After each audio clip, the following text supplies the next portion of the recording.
요한일서 3장 19절부터 22절까지 말씀을 보도록 하겠습니다. 두 절씩 우리 교독을 하도록 하겠습니다. 이로써 우리가 진리에 속한 줄을 알고 또 우리 마음을 주 앞에 굳세게 하리니 이는 우리 마음이 혹 우리를 책망할 일이 있어도 하나님은 우리 마음보다 크시고 모든 것을 아시기 때문이라. 사랑하는 자들아, 만일 우리 마음이 우리를 책망하실 것이 없으면 하나님 앞에서 담대함을 얻고 무엇이든지 구하는 바를 그에게서 받나니 이는 우리가 그의 계명을 지키고 그 앞에서 기뻐하시는 것을 행함이라. 아멘. 야고보서 1장 18절을 보면 그가 그 피조물 중에 우리로 한 첫 열매가 되게 하시려고 자기의 뜻을 따라 진리의 말씀으로 우리를 낳으셨느니라, 이렇게 얘기합니다. 그러니까 우리가 거듭난 것은 진리의 말씀으로 났다고 얘기를 합니다. 그리고 그 말씀, 그 진리가 우리의 삶을 주장하고 진리의 사람으로 만들어 갑니다. 진리로 났기 때문에 진리로 살아가게 되는 것은 당연한 것입니다. 그리고 언젠가는 그 진리가 자기 위치를 차지할 때 우리가 그 진리와 맞지 않는 이중적 삶이 그 앞에 폭로될 것임을 우리는 항상 명심을 해야 된다는 것이죠. 우리 그리스도인들은 이 세상에서 살아야 할 영적 규칙들이 있습니다. 세상에도 살아가야 할 규칙들이 있죠. 그게 일반적 도덕 윤리라고 얘기도 하고 사회법으로도 규정이 되어 있고, 우리 인간의 삶 속에는 다 법이 있습니다. 막 살아가는 게 아니죠. 사회법도 있고 국가의 법도 있고, 법에도 형법, 헌법, 민사소송법, 다양한 법칙들이 있어서 그 규칙대로 살아가지 않을 때 거기에 대한 징벌을 받는 것이 이 세상의 삶과 마찬가지로 우리 하나님의 백성인 그리스도인들로 반드시 살아가야 할 규칙들이 있다는 것이죠. 쉬운 말로 얘기를 하면 우리의 언행이 불일치를 보아서는 안 된다는 것입니다. 내가 믿는다고 고백하는 그 내용과 내 삶이 다르면 안 된다는 것을 우리가 분명히 기억을 해야 됩니다. 따라서 우리는 그런 불일치한 삶을 살아가지 않기 위해서는 항상 하나님으로부터 공급받는 힘을 받아야 돼요. 하나님과 사귐을 떠나서는 안 된다는 것입니다. 그러려면 우리가 그런 그리스도의 삶을 계속적으로 유지하는데 가장 필요한 것이 뭐냐? 그것이 바로 기도라는 사실을 우리는 알아야 됩니다. 아직도 우리는 하나님의 백성이고 하나님의 자녀지만 이 세상이라는 것을 지금 통과하는 여정 속에 있단 말입니다. 그 속에서 우리 그리스도인들에게 가장 중요한 뭐냐? 기도입니다. 그래서 그 기도의 위치와 중요성은 아무리 강조해도 지나치지 않다는 것입니다. 어떻게 보면 우리 그리스도인들의 삶들은 기도 없이는 불가능하다는 것을 여러분들이 아셔야 됩니다. 왜? 그 진리와 불일치한 삶을 살 수밖에 없는 우리의 육신적 본능을 갖고 있기 때문에 그래요. 그러므로 우리는 그걸 이길 수 있는 힘을 하나님으로부터 계속 공급받기 위해서는 하나님과 사귐을 유지해야 되고, 거기에 가장 중요한 요소가 기도라는 것입니다. 그러니까 우리 그리스도의 삶을 기도 없이는 유지하기가 힘들다는 것을 알아야 된다는 것입니다. 우리 주님도 이 땅에 오셨을 때 자신이 하나님 대신 그 하나님의 특권과 그 영광을 버리고 사람이 되셨어요. 그래서 그분의 공생애를 보면 그분의 기도 생활은 참으로 놀라울 정도입니다. 보면은 새벽 미명 가운데 기도하셨다 그러고, 한적한 곳에 따로 가서 기도하셨다 그러고, 산에 올라가 기도하시고, 또 밤늦도록 기도하셨다 하는 내용들이 공관복음서에 기록이 되어 있습니다. 특히 십자가를 앞두고 겟세마네 동산의 기도는 기도의 정수를 보여주죠. 땅이 마치 떨어지는 핏방울과 같은 그런 열심과 그런 몰입으로 기도하는 모습이 또한 성경에 기록이 되어 있어요. 예수님은 하나님의 아들이시니까 어떤 수고와 노력도 없이 그 일을 행하셨다고 생각하시면 안 돼요. 왜? 완전한 사람이었기 때문에 그분은 끊임없는 하나님으로부터 공급을 받고 성령의 충만을 받아야 했기 때문에 그렇게 기도로 온 일생을 보내셨음을 성경은 기록하고 있다는 것입니다. 히브리서 기자는 5장 7절에 보면 이렇게 기록합니다. 그는 육체에 지내실 때 자기를 죽음에서 능히 구원하신 이에게 심한 통곡과 눈물과 간구와 소원을 올렸고 그의 경건하심으로 말미암아 들으심을 얻었느니라 이렇게 기록합니다. 그러니까 주님의 기도 생활은 우리가 생각하는 것처럼 굉장히 쉬운 것이 아니라 힘들고 어려운 가운데 고통 가운데 간구하며 기도했음을 우리에게 보여주고 있죠. 우리는 신앙생활을 시작하면서 기도에 대한 많은 것들을 듣습니다. 그리고 우리가 필요할 때, 도움이 필요할 때 우리는 기도를 합니다.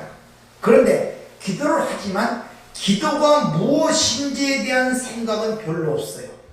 그리고 우리가 기도하는 것이 정확하게 무엇을 하고 있는가에 대한 깊은 생각이 없이 기도를 한다는 것입니다. 기도를 해보셨지만 알겠지만 기도가 그렇게 쉽지가 않습니다. 몰입이 되질 않아요. 기도하려고 그러면 온갖 잡생각들이 우리 머리를 굉장히 힘들죠. 그러니까 기도한다고 기도에 자동적으로 몰입이 되지 않는다는 것을 아셔야 돼요. 기도는 저절로 되는 것이 아니라 엄청난 훈련을 요구하고 있다는 것을 여러분이 아셔야 된단 말입니다. 그래서 어떻게 보면 우리 신앙생활이라는 것은 이 기도 생활이 가장 힘들다고 생각할 수가 있어요. 왜? 말씀은 그저 듣는 것으로 끝나지만 기도는 그 앞에 가는 것이기 때문에 하나님 면전에 서는 것이기 때문에 그렇다는 것입니다. 그래서 기도라는 것은 우리가 어떤 구절을 반복적으로 말하는 것도 아니고 어떤 소원이나 바람을 말하는 것도 아니고 어떤 아름다운 생각을 표현하는 것도 아니고 어떤 심리적 위안을 얻기 위한 하나의 주문도 아니라는 것을 아셔야 돼요. 우리는 기도라면 단지 내가 원하고 바라는 것을 그 앞에 얘기하는 것을 기도라는 생각들을 많이 갖고 계시죠. 기도는 인간의 명상이 아니란 말입니다. 한때 이 관상기도라는 것이 유행이 돼갖고 그것을 마치 무슨 기도의 깊은 경지로 들어가는 것처럼 유행한 때가 있습니다. 그 관상기도라는 것은 명상이지 기도가 아닙니다. 관상이라는 것은 불교의 수행 방법 중 하나란 말입니다. 기독교적인 것이 아니에요. 그러니까 묵상도 명상도 기도가 아니라는 것을 여러분이 아셔야 돼요. 그럼 기도가 뭐냐? 오늘 18절 이걸 우리에게 확실하게 얘기해 주고 있습니다. 이로써 우리가 진리에 속한 줄 알고 또 우리 마음을 주 앞에 굳세게 하리라 이렇게 얘기합니다. 이걸 원문대로 의역을 하면 기도는 그분 안에 나아가 우리의 마음이 확신하는 것이다 이런 뜻이에요. 확신. 예. 굳세게 하린다는 말이 페이드라는 단어가 쓰이는데 확신하다, 설득하다, 납득하다 이런 의미를 갖고 있습니다. 물론 사도행전 17장 28절을 보면 우리가 그를 힘입어 살며 기도하며 존재하느니라. 즉 우리는 언제나 하나님의 임재 가운데 살아가지만 기도는 이거보다 더 특별한 것임을 여러분이 아셔야 된단 말입니다. 특히 18절에서 우리가 주의할 단어는 그 앞에서라는 단어예요. 이 앞에라고 번역된 헬라어 단어가 엠프로스텐이라는 이 단어가 쓰이는데 전치사 엔과 프로스라는 그 단어와 그리고 방향을 지시하는 불변화사인 땡의 세 가지 단어가 합성된 단어예요. 그래서 이 단어를 의역하여 다시 얘기하면 우리가 진리로부터 왔다는 것을 하나님의 면전 안에서 확신을 갖는 순간이 기도하는 거예요. 여러분이 믿고 고백하고 내가 진리로 나타나는 모든 이 하나님의 진리가 그 면전에서 내가 확신을 갖는 게 기도란 말입니다. 각들 갖는 것이 기도란 말입니다. 어디 앞에서? 하나님의 면전 앞에서. 이같이 기도는 하나님 앞에 나가는 것을 기도라고 얘기를 하고 있단 말입니다. 그렇게 하나님 앞에 나가게 되면은 어떤 게? 우리의 다른 모든 문제와 다른 모든 것들이 사라져버려요. 다 사라져버려요. 온갖 것들이 다 사라지고 그분만 보이게 됩니다. 모든 것들부터 자유롭게 돼요. 이 세상으로 같은 모든 고난과 고통과 불평과 원망과 이 마음의 모든 것들이 그 앞에 싹 사그러진단 말입니다. 그 앞에 나갈 때. 우리가 기도할 때 무엇보다 중요한 점은 바로 그분 앞에 우리가 있다는 그 인식이 굉장히 중요하다는 것을 알아야 됩니다. 근데 그게 쉽지가 않아요. 왜? 이 세상 것들이 계속 엄습하여 들어오기 때문에 내 생각, 내 마음, 내 원하는 것, 내 바람 이런 것들이 우리의 머리 자체를 장악하고 있기 때문에 내가 지금 하나님의 인재, 하나님의 면 앞에 그 앞에 있다는 사실을 보기가 힘들어요. 모세가 이렇게 얘기를 하죠. 내가 하나님을 보기를 원한다. 이런 말. 모세는 하나님과 친밀하게 교제해야 된다고 하나님의 말씀을 듣던 자가 있지만 그분은 끊임없이 내가 하나님을 보기를 원한다는 말을 합니다. 그 면전 앞에 나가기로. 그러나 그 모세에게 뭐라고 얘기를 합니까? 네가 내 얼굴 보고 살 자가 없다. 그래서 내가 너를 지나갈 때 내 등만 본다 그래요. 근데 오늘 신약 시대에는 우리가 하나님 앞에 나아갈 수 있는 근거가 뭡니까? 바로 그 아들 예수 때문에 그래요. 그 예수가 내 안에 있기 때문에. 그 면전에 의로우신 우리 대언자 예수 그리스도가 계시기 때문에 그렇다는 것입니다. 그러므로 살아계신 하나님 앞에 우리가 있다는 사실을 인식하게 되려면 우리의 모든 세상적 참념과 여러분의 생각들과 그 모든 것들을 다 제거를 해야 된다는 것입니다. 그래서 기도하기가 힘들어요. 특히 우리가 그 앞에 있는 그 하나님은 온전하시고 거룩하신 하나님이에요. 그래서 기도가 하나님의 자녀들의 특권이라는 말이 거기서 나오는 거예요. 아무나 그 앞에 쓸 수가 없단 말이에요. 그분은 온전하고 거룩하신 분이기 때문에 자녀들이 하나님 앞에 나아갈 수 있는 근거는 이제 그 하나님의 앞이라는 그 자리가 심판의 자리가 아니라 은혜의 앞이기 때문에 그래요. 이것이 이같이 내가 하나님 앞에 있다는 그 자각이 바로 하나님과 나와의 연관성을 깨닫게 해요. 왜? 그 앞자리는 하나님의 자녀만이 나갈 수 있기 때문에. 그러니까 내가 하나님 앞에 있다는 그 연관성을 자각하게 되면 내가 하나님의 자녀라는 걸 확신을 갖게 된단 말입니다. 그리고 내 인생이 얼마나 이 영적, 즉 그 영원한 세계와 관계가 있는지, 그리고 하나님과 나의 관계가 어떠함이 확신되는 거예요. 이것이 바로 오늘 18절에 있는 것은 우리가 우리 마음이 주 앞에서 굳세게 하리니, 이 말씀이 우리에게 주는 의미란 말입니다. 이렇게 하나님의 임재를 느끼게 되면 모든 생각을 떨쳐버리고 하나님과 친밀한 몰입이 되는 거예요. 몰입. 이게 합일이란 말입니다. 주님과 내가 하나가 된. 그럼 세상과 나는 간 곳이 없고 구속한 주만 보이는 거기가 천국이란 말입니다. 그리고 그런 친밀한 관계에 되면은 다른 모든 말이 필요 없어요. 그냥 아빠, 아버지라는 그 단 하나에 모든 것이 다 통용이 됩니다. 마음이. 그러므로 기도할 때 중요한 것은 우리가 예수 그리스도의 십자가로 말미암아 죄의 사함을 받았다는 가장 그 사실이 확신이 있어야 된단 말이에요. 확신. 내 자신의 어떤 죄의식이라든지 이런 것들에 대한 어떤 갈등과 의문들이 생기면 절대 그 앞에서 우리가 올바르게 쓸 수가 없어요. 우선 내 마음이 나를 책망하고 마음이 하나님을 거스르기 때문에 그렇다는 것입니다. 그래서 오늘 보면은 그 거룩하신 하나님 면전 앞에서 기도할 때 중요한 것은 우리가 예수 그리스도 십자가와 제사했다는 그 확실히 믿어야 한다는 그 말의 의미를 잘 이해하시네. 죄가 더한 곳에 은혜가 넘쳤다는 그 말이 있죠. 죄가 더한 곳에 은혜가 넘쳤다. 그러니까 죄를 많이 질수록 은혜가 넘친다는 뜻입니까? 무슨 뜻이겠습니까 그게?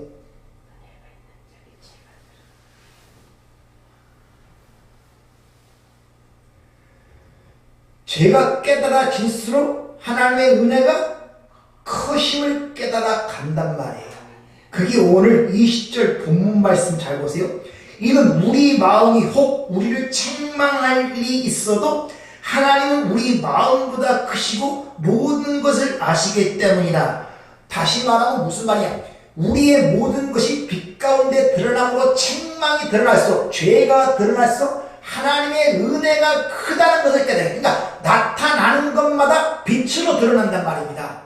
이것이 하나님 면전 앞에 있는 기도하는 가장 중요한 핵심적 부분이에요.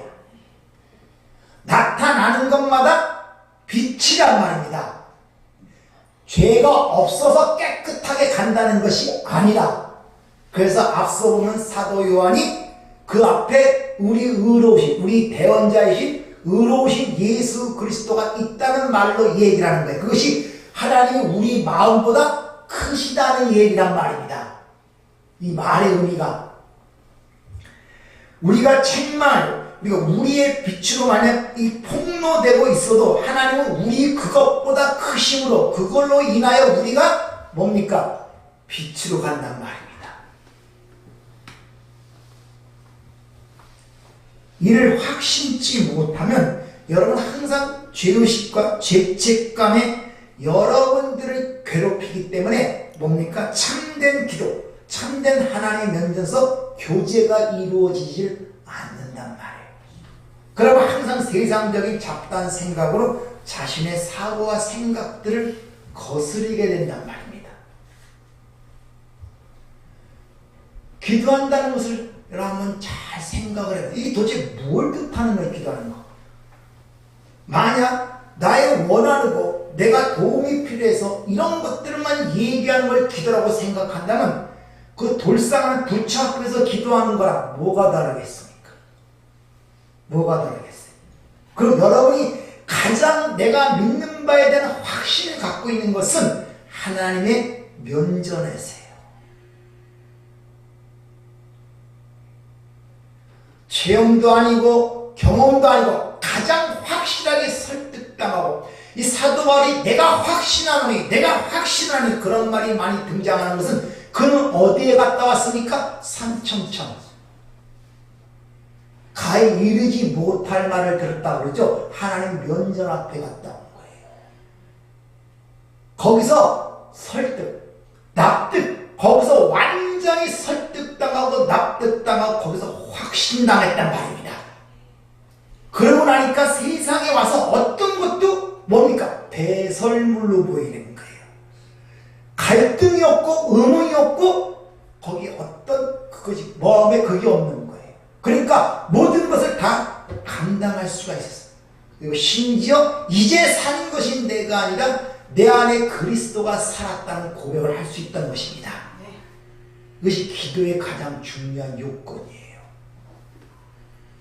오전에 말씀드린 사랑이라는 걸 보는데, 사랑이라는 것은 바로 그런 경우에서만 흘러나올 수가 있습니다. 내가 확신치 못하는데 어떻게 이걸 흘려줄 수가 있겠습니까?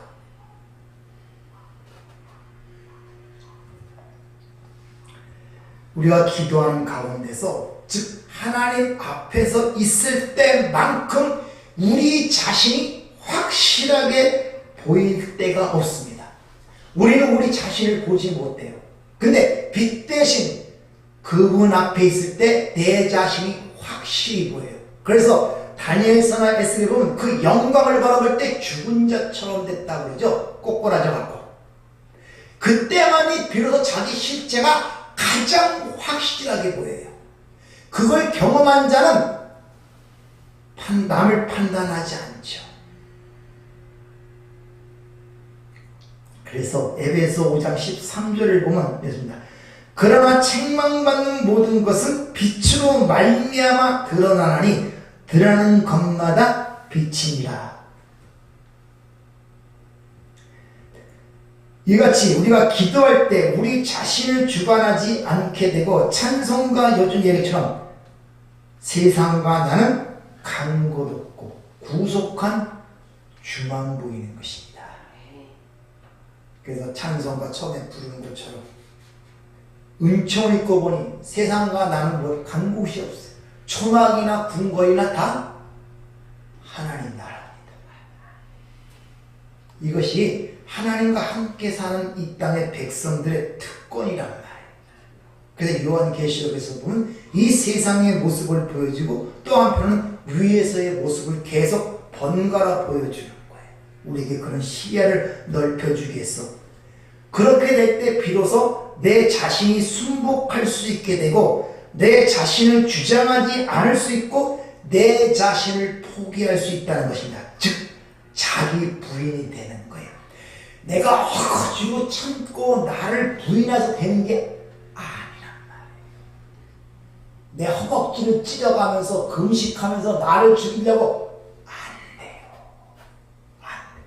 하나님 면전에 있을 때만이 그게 사라질 수 있단 말입니다. 우리는 이같이 나를 주장하시는 분은 하나님이 되시며 모든 것을 행하시는 것이 하나님이란 사실이 자각되고 인식될 때 이 세상의 모든 무거운 짐이 벗어지는 것입니다. 사그리다. 성경은 성령님이 우리 안에서 우리를 위해 간구하신다고 얘기하죠. 우리를 위해서. 왜? 우리가 마땅히 빌 바를 알지 못하기 때문에. 무엇을 간구할지를 모르기 때문에. 그래서 성령이 우리 안에서 우리를 위해 간구하시는데 그 아버지께서 그 성령의 마음을 아셔서 우리를 위해 하신다는 것입니다. 쉽게 말하면 우리의 기도가 하나님에 직접적 올려지는 것이 아니라 성령에 의하여, 다시 말하면 예수 그리스도에 의하여 그게 아버지의 원하는 뜻으로 향기가 되어 올라간다고 요한계시록은 얘기하고 있습니다. 그러니까 여러분들이 기도하는 모든 것들이 하나님이 원하시는 쪽으로 기도하도록 예수께서 또 우리 안에 성령께서 바꾸어 이야기를 하고 있단 말입니다. 로마서 8장 26절 27번 이와 같이 성령도 우리의 연약함을 도우시나니 우리가 마땅히 기도할 바를 알지 못하나 오직 성령이 말할 수 없는 탄식으로 우리를 위하여 친히 간구하십니다. 마음을 살피신 이가 성령의 생각을 아시나니 이는 성령이 하나님의 뜻대로 성도를 위하여 간구하십니다. 그러니까 하나님께서 우리에게 성령을 주셔서 성령이 하나님의 뜻대로 간구하도록 우리를 이끌어 가신다는 것입니다. 요즘에 모든 사람들의 이제 기독교 매체나 이런 많은 문제들을 보고 그런 것들을 보고 사람들이 너무나 세상에 너무 많은 관심이 있어요. 내 삶에 너무나 많은 관심이 있어요. 오직 관심은 세상의 문제와 내 문제예요. 하나님에 대해서, 하나님이 하신 일에 대해서는 관심이 없어요. 전부 다 문제 다루는 것은 이 세상의 문제를 다루고 있어요. 왜 교회가 그 모양이냐, 왜 신앙생활이 그 모양이냐, 왜 너는 그 모양이냐, 왜 우리 인생이 그 모양이냐, 이런 문제만 갖고 계속 다루는 거예요. 하나님에 대해서는 얘기하는 게 없어요. 이게 문제란 말입니다. 그 문제를 벗어나야 돼요. 근데 거기 바로 하나님의 면전에서만 그게 가능해요. 그게 가능해요. 그러니까 여러분들이 기도라는 것은 단순히 기도를 하게 되면 미사 여부가 필요 없어요. 그분이 아버지라는 친밀한 관계가 형성되지 않으니까 수많은 미사 여부가 그 앞에 동원되는 거예요. 동원돼서 뭐 아버지 뭐 어쩌고저쩌고 하는 거예요. 왜? 모르니까 잘. 모르니까. 우리가 친밀한 관계 속에서 그렇게 칭찬합니까? 서로 알고 있기 때문에 한마디면 돼요. 친구는 친구 한마디면 되고 아버지는 아빠 한마디면 돼요. 엄마는 엄마 한마디도. 근데 엄마라는 친밀한 관계, 아빠라는 친밀한 관계가 형성되지 않으면 어떻게 하든지 그 마음에 들고자 수많은 자기 마음에도 맞지 않고 자기 마음에도 없는 미사여구가 동원되게 돼 있단 말입니다. 그걸 흔히 아양을 떤다 그러죠. 아양을 떤다. 우리 신앙생활이 그런 식으로 하면 안 돼요. 신앙생활이 깊어지고 진리가 더 자유롭게 되면 아주 신앙생활은 담백해집니다. 단순해지고 담백해져. 복잡하지 않습니다. 여러분의 삶이 지금 어때? 신앙생활인데 복잡하고 있습니까? 단순해져 갔습니까? 아직도 주의를 지켜야 되느냐 안 지켜야 되느냐 거기에 대한 결정을 못했습니까? 아직도 거기에 갈팡질팡합니까? 아직도 기도를 해야 되느냐 못 해야 하지 말아야 되느냐 이런 문제에서 고민하고 있습니까? 성경을 읽어야 되냐 읽지 말아야 되느냐 이런 문제에 고민하고 있습니까? 헌금을 해야 되느냐 하지 말아야 되느냐 그런 문제 아직도 갈등을 느끼고 있습니까? 이건 아직도 하나님 몇 년 앞에 가본 경험이 없어서 그래요. 세상과 나는 간 곳이 없어진다니까요. 하나님 몇 년 앞에 쓰면 거기서 무슨 세상 얘기가 나오고 내 얘기가 나오겠습니까? 그래서 요한계시록에서 하늘의 입장을 항상 느낄 때 천만 천사와 수많은 사람들이 오직 거룩하다 거룩하다 찬양하는 모습으로만 길어지는 거예요. 빌립보서 2장 13절 14절을 보면 너희 안에 행하시는 이는 하나님이시니 자기의 기쁘신 뜻을 위하여 너에게 소원을 두고 행하게 하시나니 모든 일에 원망과 시비가 없게 하라. 그래서 성령을 소멸치 말라 그러고 성령을 근심하게 하지 말라는 것입니다. 왜? 우리의 모든 간구와 우리의 모든 기도라는 것들이 성령이 아니고는 아버지 뜻대로 되어질 수가 없기 때문에 그렇다는 것입니다.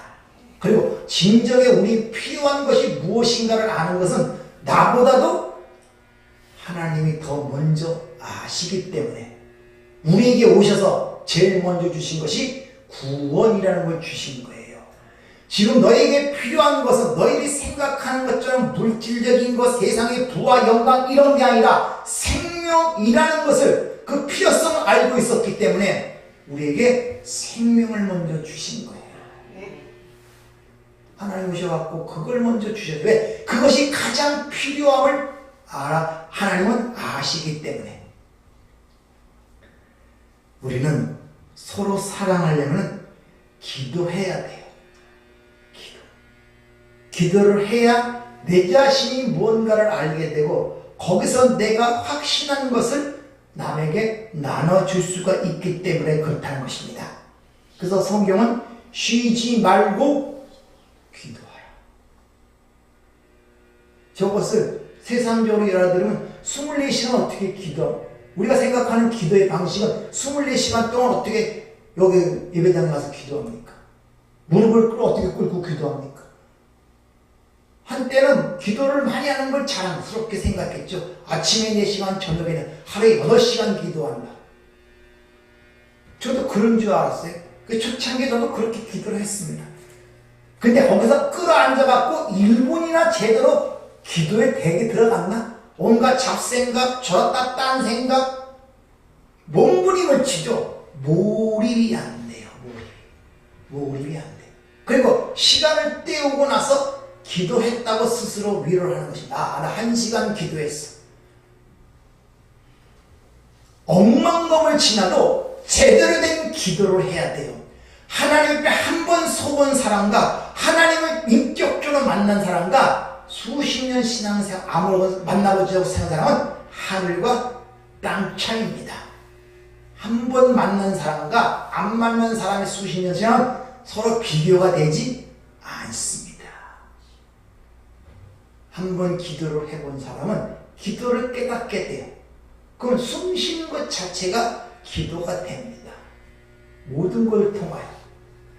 내가 하나님 눈앞에 있다는 사실만 하나만 진정으로 깨닫고는 삶이 자기도 모르게 변화돼요. 왜? 하나님의 눈은 어디든지 있잖아요. 저기 가도 있고 산에 가도 있고 바다에도 있고 집에도 있고 어디 없는 곳이 없잖아요. 근데 항상 내가 하나님이 눈앞에 살아간다, 면전에서 살아간다는 인식만 딱 돼봐요. 뭐가 두렵고 뭐가 그거 하겠습니까? 확신이 생기고 담대함이 생기고 언제든지 아빠, 아버지라 불러 그 마음의 소원이 하나님과 교통되는 기쁨을 누릴 수가 있다는 것입니다. 여러분들이 기도하는데 항상 생각을 해보세요. 기도하는데 제일 중요한 것은 내가 하나님 앞에 나아가 있고 그 하나님의 임재를 내가 느끼느냐는 것입니다. 아니면 호공에 떠드는 얘기가 될 수밖에 없어요. 그러다 보니까 자꾸 산꼭대기로 올라가요. 조금 더 거리가 가까워서 하나님께 기도하려고. 그래서 옛날에 산기도를 많이 갔죠. 산기도 가는 것은 하나님과 좀 더 가까이 가려고 가는 것이 아니라 조용하기 때문에 가는 거예요. 좀 세상 소리로부터 떨어져서. 근데 산속에 가면 또 다른 소리가 들려요. 그래서 산기도는 잘못 가면 돌아버립니다. 왜? 바람 소리, 휘잉휘잉대는 소리, 갑자기 딱 뛰는 순간에, 그러니까 산기도 가서 그걸 안 당하기 위해서 소리를 지르는 거예요. 괜히 소리 지르는 것이 아니라 소리를 질러야 그 바람 소리, 이상한 소리들이 안 들어와갖고 자기가 안 돌아버리기 때문에. 가만히 소리만 잠깐 듣고 가만히 못 서봐요. 수많은 소리가 들어와요. 나무 삐걱거리는 소리, 바람 소리, 휘바람 소리, 더 무섭습니다. 세상보다 홀로 떨어진 느낌이고. 그러니까 그걸 이기기 위해서 소리를 지르고 막 애를 쓰는 거예요. 그러면서 기도하는 것입니다. 목소리가 팍팍 쉬죠. 물론 거기서도 여러 가지 경험과 체험을 할 수 있지만 기도는 어디서든지 할 수가 있습니다. 자면서도 할 수 있고 밥을 먹으면서도 할 수 있고 가면서도 할 수 있다는 말입니다. 그러니까 여러분들이 기도를 부담스럽게 생각하지 말아요. 꼭 교회 와서 기도한다? 그것도 하나의 자기의 굴레입니다. 그럼 교회 없으면 어디서 가서 기도할 거예요? 사람들은 신앙생활과 하나님과 관계를 어떤 행위에 틀 묶어버려요. 그러니까 평생 항상 아침에 일어나서 성경을 보고 그걸 신앙생활로 생각합니다. 근데 그걸 못할 때가 오잖아요. 병이 들었거나 병석에 누웠을 때. 그럼 그 신앙생활 하는 거 아닙니까? 이렇게 자기 어떤 틀을 만들어갖고 그것을 자기의 기준으로 삼는 사람들이 많습니다. 그러니까 전도 열심히 하다가 전도 온다고 하면 죄의식을 느껴요. 계속 그걸로 그게 신앙의 기준으로 삼아왔거든요. 근데 그렇지 않다는 것입니다. 하나님은 여러분과 함께 계세요. 여러분 안에 계시고 내 안에 계세요. 이게 굉장히 중요한 것입니다. 이게 여러분이 자꾸 인지가 돼야 돼요. 순간순간 인지가 돼갖고 이게 삶에 익숙해져야 됩니다. 문제만 생기면 친구에 물어보듯이 물어보고 그 답변을 들으려고 그러고 지혜를 얻으려고 그러고 그러다 보면은 그 관계가 친밀해집니다. 그러면 내가 생각하기 이전에 문제가 해결될 수도 있고 생각하는 것이 뜻밖에서 그 답이 올 수도 있단 말입니다. 이런 것이 신앙의 경험이 돼야 신앙생활도 즐겁고 가는 길이 기쁜 것입니다. 그러니까 여러분들이 항상 삶 속에 이 기도를 늦추지 마시고 특히 기도를 통하여 서로 사랑하는 하나님 나라를 맛보기를 부탁을 드립니다. 은혜롭고 자비로우신 주님, 우리가 사랑을 하려면 하나님께로 받아야 됩니다.